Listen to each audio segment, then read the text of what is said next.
Hello dear chess friends, I'm International Master Andrey Ostrovskiy and you're welcome to the fourth and final lesson in the series dedicated to prophylaxis and prophylactic thinking in chess. In this lesson, we will see how prophylactic thinking helps in finding most efficient attacking possibilities. So the first position is taken from the game Makarychev-Belin.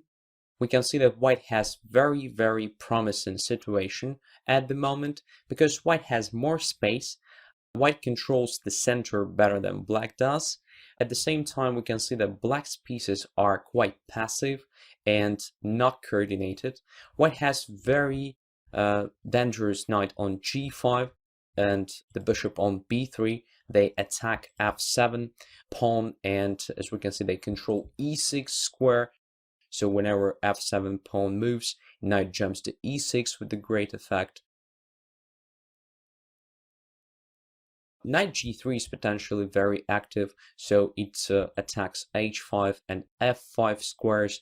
So whenever white manages to weaken g6, for example, h5 and f5 will become serious problems for black.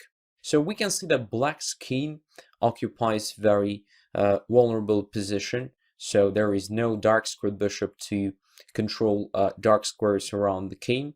And typically this pawn chain like f7, g6, and h5 appears quite vulnerable. So everything says white has to find an attacking continuation and to start the direct attack on the king side.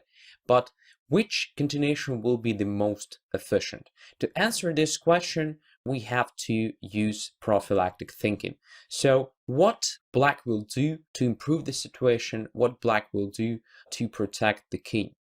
So definitely the most dangerous piece in this position is the knight g5. So probably black will try to get rid of this knight somehow. We already said that f6 is not that good because of knight e6, so probably black needs to protect e6 square to prepare f6. So for instance, if we prepare a very natural idea of f2, f4 with the help of rook f1 in this case, black is in time to play knight d8, controlling e6 square, and then when we play f4, f6 is possible. This helps black to kick this knight g5 away, and after knight h3, despite white is definitely better, so position is still very vulnerable and very promising for white. For example, f5 is in the air and so on. Well, black has some chances to regroup the pieces and to improve his position, so to come up with a proper defense. Another interesting possibility for black in the initial position is to try something like knight f6 followed by knight h7. So it is less efficient if compared to knight d8 followed by f6, but still gives black some chances to protect his position, because in that case it will be possible to exchange not very good knight d7 for a great knight g5. So white has to take this possibility into account as well. One more possibility for black to fight with white's plan is to play something like queen f6, simply controlling f4 square and preventing f4 this way. So what else? White also has a chance to play f4 immediately. And this appears the most efficient continuation, because in this case, after f4, black is forced to take on f4 first of all, so no time for knight f6 or something like that.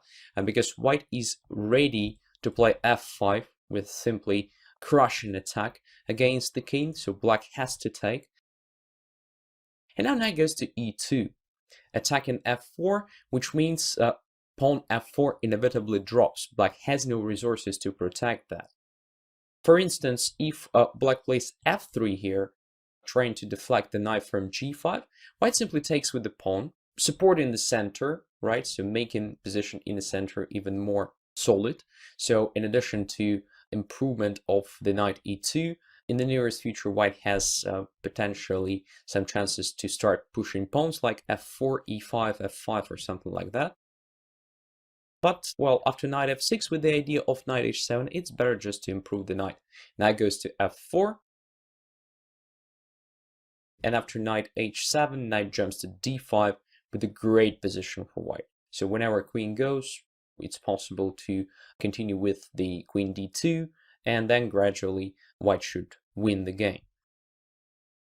So after knight e2, black decided to play knight d8 with the same idea of f6, but knight takes f4, just in time to control e6 square one more time, and black simply has no chance to play f6, which means that white improved his position because now position became more open.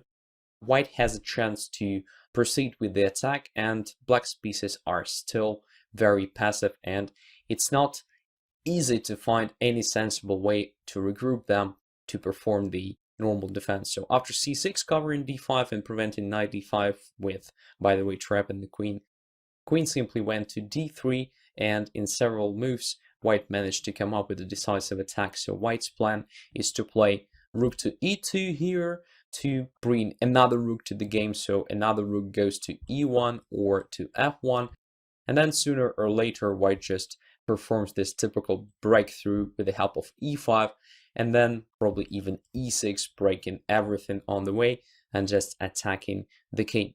So here, as we can see, the initial problem was to come up with the attack, right? So white wasn't focused on probably preventing black's plan, because black simply has no active plan, but at least black had the chance to improve his position a bit and to come up with additional defensive chances, right, after knight d8 and f6. And if white uses the prophylactic thinking in this concrete situation and just predicts this possibility of knight d8 and f6, he has a chance to come up with the most efficient continuation, which helps white to save knight g5, this crazy knight on his extremely active position. And well, this position is much more promising and much easier to win than, for example, position after rook f1, knight e8, f4, f6, and knight h3. So prophylactic thinking here just helps white in the attack. Let's have a look on the other example. This position arose in the game Yusupov Wonderville, and we can see that white has serious attacking chances on the king side, since white has this great pawn on e5 that controls f6 square. We can see that the dark square complex on the king side is deadly weak because of this pawn placement. So all the pawns starting from the pawn h7 and finishing with the pawn e6 are placed on light squares. White still has a dark squared bishop on the board controlling very important squares around the king. And whenever, let's say, bishop e7 is being exchanged for white's dark squared bishop, well, black will simply have no defender of dark squares, so white will have additional possibilities to get to opponent's king. Ever since as white has to attack on the king side, it's obvious, but which continuation to choose? Because white has different methods to perform this attack. For example, it's possible to prepare h4, h5, then to take on g6, and to try to exploit the h file. It is possible, for instance, to do something like knight to g5, then queen goes to h4, creating a threat to h7 pawn to try to force black to take on g5 with the bishop, after which bishop takes on g5, then gets to f6, and then again, white has a lot of different checkmating patterns. Another possibility is to add additional resources to this attack, of course, because at the moment white attacks only with the knight, with the queen, and with the bishop. So looks like it will be sensible to bring up some new resources. For example, it's possible to maneuver the rook to the king side. It will be quite promising, so the rook can attack from f3 or h3 squares and so on. So which continuation will be the best? Prior to making some concrete calculations, it makes sense again to come up with the prophylactic thinking. So here it helps to identify black's most promising way of defense, right? So we can see that definitely f6 lacks some proper control, and knight on c6 at the same time occupies very dubious position, being not that protected and being not that active, right? So probably the most natural way for black to improve his position and to have some chances to protect the king is to maneuver the knight through b4 to d5. And from this square, the knight will control f6 additionally. It will control also squares like c3, preventing, for example, rook c1, rook c3 maneuver. At the same time, the knight will control f4 square, which is also quite important because from this square, for example, the queen can join the attack against f7 pawn and so on. So black's main idea is to play knight b4, knight d5, the only sensible way to protect the king, or at least to have some chances to survive it. So for white, it makes sense to coordinate his attacking ideas with prophylaxis, so with preventing this knight b4, knight d5. And Yusupov came up with probably the most efficient move in this position. He played rook to b1. So this move is really great because it combines two ideas. The first idea is very simple. It's just to play rook from b1 to b3, and then rook goes to, let's say, f3 or h3. It depends. So both squares are quite promising. So here we can see that Yusupov decided to perform the attack with the help of bringing up additional reserves. But what is more importantly is that rook b1 also controls b4 square. So now if knight goes to b4, white has a chance just to take this knight. Bishop takes b4 and knight f6. Just crushing attack. King is forced to the corner of the board. Now queen goes to h4 and black has no normal defense. It is not necessary to put the bishop on g7. For example, in case of rook to g8, it's possible to put this bishop to f8, attacking h7, and after h5, let's say, bishop takes b4. So white has decisive material advantage, and again, black has no normal defense against, let's say, queen f4, queen h6 idea. So this position is completely lost for black. So after rook b1, knight b4 doesn't work, so black has no this great defensive idea, which means black simply has no normal defense. So black played queen d5, very bad move. So probably the best way to try to protect his position was to try f5. Looks like the only sensible move in this situation. But okay, black played queen to d5, and after queen f4, creating a threat of knight f6, fork. And after bishop f6, queen takes f6 with queen g7 checkmate inevitably. This simply forced black to come back to d8. And after rook b3, well, the rook simply joins the attack. By the way, d4 pawn is not possible to capture.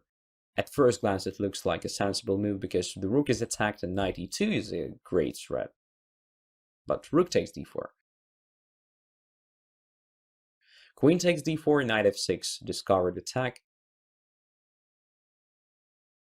After bishop takes f6, queen simply takes on d4 and wins. So after rook b3, black played rook to c8. Now h4, just making the first rank not vulnerable anymore and also preparing h5. Rook c7, now rook goes to f3.